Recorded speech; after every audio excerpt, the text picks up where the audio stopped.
I want to talk briefly about document databases and then just do a bunch of different things you need to think about, okay?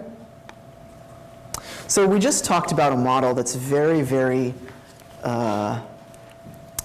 intentional, right? We sort of defined our objects, we defined the properties of our objects, and then we can use this, we can generate, actually we can use code to generate code, right? So we wrote Python that generated like SQL to save and retrieve and insert and all that stuff.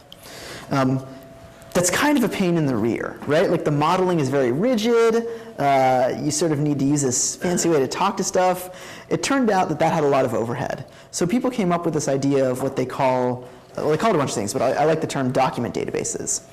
And document databases, the motivation is that sometimes your data isn't really that relational. Or if it is, you just kind of don't care if you repeat data. You just want to save it really quickly in like an easy way. And you want to be able to store lots of different types of things in the same place and all of them get an ID. You just need something more flexible, right? The thing we just talked about doesn't feel very flexible, doesn't feel very nimble. It sort of feels very rigid.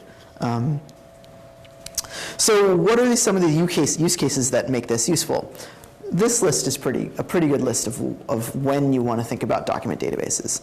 When you're sort of queuing up a bunch of information that you then want to process, but you want to save it somewhere and not in text files. If you're just trying to save stuff super fast and make sure you don't miss any, so like logs that are coming in, low latency, same thing, real time, same thing. Concurrency, if you need really, really distributed stuff, then document databases are built to handle that better than SQL databases. As you can see, like SQL databases for large projects, for really large projects, it can be annoying because if 10,000 things need to insert into a table at the same time, you're screwed, right? Like every one of them has to wait because you need to make sure everyone gets a unique ID, right? So you have to wait till you're done, then everyone has to wait till you're done, then you're done, then you're done, so that we can keep the ID unique. So you end up with these bottlenecks. That's why this exists. So MongoDB there's a bunch of different document databases that exist that are tailored at different things. MongoDB exists to basically let you save a JSON object as quickly as possible, right? So anything JSON, you can just dump it into a MongoDB and it creates a new document, right? So there's no tables, rows, none of that stuff. You just have a document.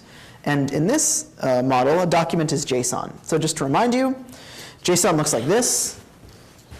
So this is a JSON object. It's actually an array with two objects, right? Each object has a title and an author, This has become sort of the lingua franca of the way you do data interchange on the web. Any API is going to give you JSON. You can turn this into an object very quickly. This will be an array of two objects. You can serialize it to this very quickly. So this is sort of, and it's reasonably human readable, compared to some other stuff. So this is JSON. You can dump these two records into MongoDB very quickly. So what is MongoDB?